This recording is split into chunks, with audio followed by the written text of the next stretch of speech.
Hello, my name is Hayoun and I'll be presenting our paper on how North Korean defectors use digital technology in transition. Before we start, I would like to emphasize that this study focused on the role of technology in transitions, and we do not hold any political stance in our study. Moreover, we ask you to approach these topics with sensitivity as they stem from lived experiences of individuals. Roughly 74 years ago in 1950, as part of the Cold War, the Korean War occurred when the Communist government of North Korea invaded South Korea, which led to the division of South Korea and North Korea. Due to this war, two Koreas have been divided by a border that citizens of both nations have been unable to cross for over 74 years. Since the complete division, two countries have gone down very different paths. First, economically, also in the structure in the government, ideology, access of education, and in the freedom of traveling as well. Yet, we focus on the difference in technology the most in this paper.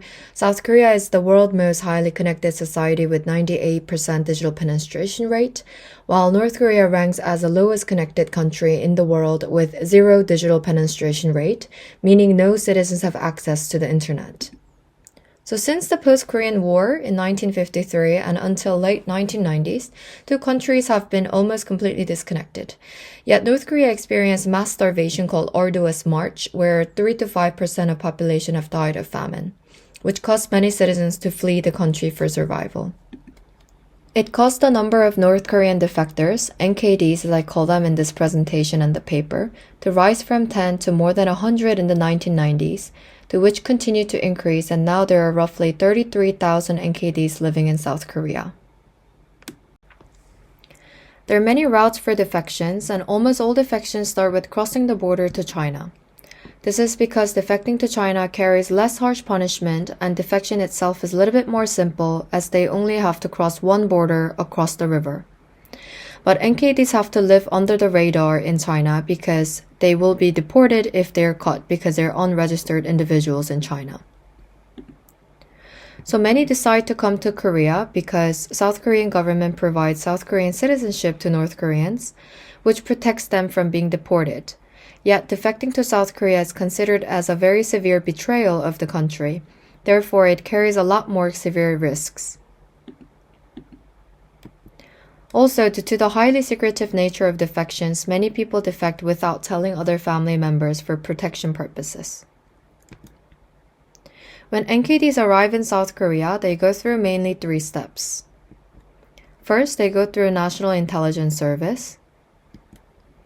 Then they go through a mandatory resettlement center called Hanawan for 12 weeks, where they learn about South Korean culture and society, including how to make a bank account, how to seek social support available to them, and how to use basic digital technology for the first time. After Hanawan, they are finally integrated into South Korean society as South Korean citizens.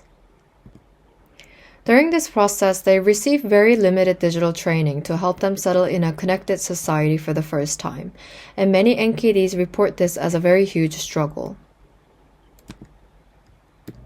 So in this research, we aim to understand the needs and challenges of NKD's life in transitions from digitally most isolated society to the most digitally connected society. To do so, we have 2 research questions. First, understanding the key needs and challenges essential to their journey. And second, understanding the specific role of digital technology during these transitions. We conducted semi-structured in-depth interview with 21 NKDs who are now living in South Korea as legal citizens. This is a brief participant demographics. Among 21 participants, 14 have never used a mobile phone before. None of them have ever owned it, and no one had prior experience of using the internet in North Korea. And this is our process for the data analysis. Now we're moving into the findings. Understanding the key needs and challenges during their transitions. We discovered that limited knowledge in digital technology impeded their adaptation a lot. Their previous digital tech experience was limited to mobile phones for texts and calls and government-controlled TVs and radios. Most NKDs started using internet after leaving Hanawan, but due to the lack of digital experience, they struggled understanding basic concepts like logging in, making an account, or making a folder, which impeded their adaptation and delayed utilizing digital technology. We also discover that South Korea is an unfamiliar territory to many NKDs. They had not only limited knowledge but negative perceptions of South Korea due to a highly controlled narrative in their education. P15 had been taught that South Koreans are the same as Americans, which caused confusion for him when he first arrived to South Korea. P13, whose defection was secretly arranged by her mother, who had already defected to Korea years ago, expressed how much she didn't want to go to South Korea because of the negative perception she had. We discovered that digital tech, specifically YouTube and search engines, supported this lack of knowledge of South Korea.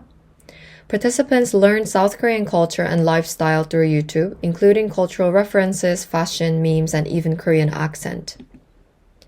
Participants turned to search engines for in-situ social and informational support, as P9 described that computer was the only place she could ask questions such as what is a nightclub and how to email.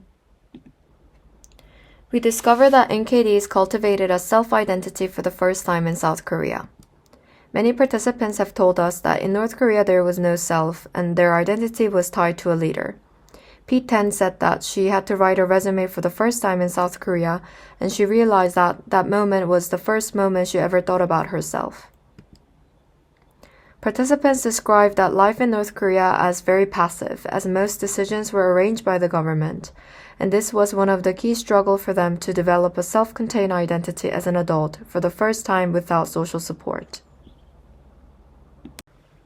We discovered that digital space served as a social support and identity development. First, YouTube helped them feel much less isolated and it encouraged them to make informed decisions. Like P15 said, lectures helped him set ultimate life goals, and many other participants share that watching people share struggles and how they overcame was really motivating for them.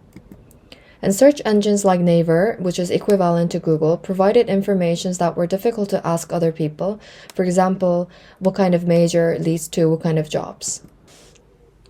NKDs experienced complete disconnection from their families back in North Korea after defecting to South Korea. Sometimes they have unstable calls around once a year if it's at all possible, through a risky system called broker system, which you can find more about in the paper. But most participants had no stable way of even knowing their family's whereabouts. Like P10, who had been desperately making money to bring her families from North Korea, had heard that her brother had passed, and she only found out years after, which she described as a moment where she lost her purpose in life. Because defection to South Korea is regarded as a severe betrayal, many NKDs live in fear that their defection will somehow be revealed and affect their families back in North Korea. Most of the participants state that they always carry this burden, and it affects their daily behaviors in South Korea. Digital space provided a network of ties for NKDs in several ways while posing privacy risks. First, we discovered that Facebook was particularly for maintaining network of ties with fellow NKDs, while Instagram was to build new network of ties with South Koreans. One reason was that Facebook was perceived as more revealing of their North Korean identity. We also discovered that digital space was perceived as a public space with privacy risks for many NKDs, which made a lot of people feel very uncomfortable and nervous that somehow their identity will be leaked back to North Korea. Now we're moving on to the second part of the findings, how social media affect identity reconstruction and formation. We discover that the interplay of social media and the physical world support their identity reconstruction. For more clear presentation, we present the findings in 3 stages that they go through, following the rites of passage by von Gennep. First stage is separation, second is transitions, third is incorporation. When NKDs first enter South Korean society, they experience an identity crisis as they begin to reconceptualize their world models. Many encountered discrimination when revealing their identity. They relearned about North Korea through South Korean media and news, and re-examined the ideologies learned in North Korea, leading them to an identity crisis. As P9 said, when I got to learn about the world after I arrived, it made me feel like I had been a frog living in a well, not knowing what was outside. As a result, they began to disassociate themselves from North Korean identity. Many said that they feel ashamed to be North Korean, so they hid their identities by not speaking for 2 years, leading them to actively curate themselves as South Koreans, but repeatedly failing. During this stage, we discover that social media's affordances support identity curations through enabling the concealment of North Korean identities and crafting a South Korean identity, which was difficult in the physical world. Social media allowed NKDs to observe South Koreans without direct interactions. NKDs were able to censor North Korean looks by deleting and reposting as they compare it to South Koreans' post. NKDs were able to curate their connections by deleting comments or disconnecting NKD followers who could expose their identities. However, no matter how hard they tried to be South Koreans, NKDs realized that they will never become true or ordinary South Koreans. Participants experienced that more they concealed North Korean identities and imitated South Korean identities, more they recognized the fundamental differences. P10 described this feeling as always standing on the edge of the cliff, and P15 used the metaphor that a crab sheds a shell is still a crab, describing his own experience. And social media played a crucial role by encouraging constant social comparison. Participants mentioned that there is no such comparison in North Korea because everyone is just not well together. So the feeling of futility from comparison was very new to participants, and it led them to realize that there is an unbridgeable gap between them and South Koreans who look flawless on social media, triggering many counterfactual questions like what if? P7 described how desperate she felt by looking at beautiful people with luxurious lives on Instagram, worrying how she could possibly survive in this place when everyone has everything going for them. We illustrated this cycle, which you can find in the paper as well.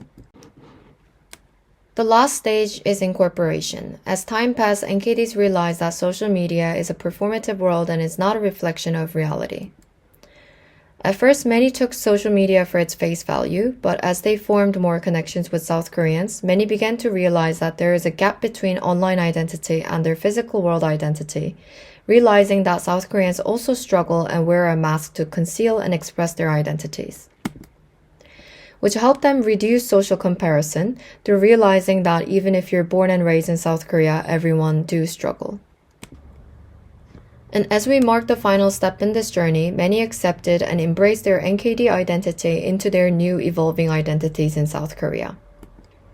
They realized that being a North Korean is an inseparable part of themselves and is not a crime, and denying caused more emotional challenges.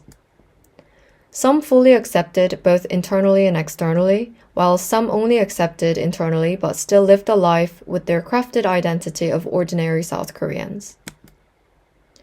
And based on these findings, we made a phase-based model for their identity reconstruction journey, so please refer to the paper for further details. Due to the time constraints, we mainly focused on presenting our findings in these presentations, but you can find further discussion on the following topics in the paper, including the limitation and future works. Thank you so much.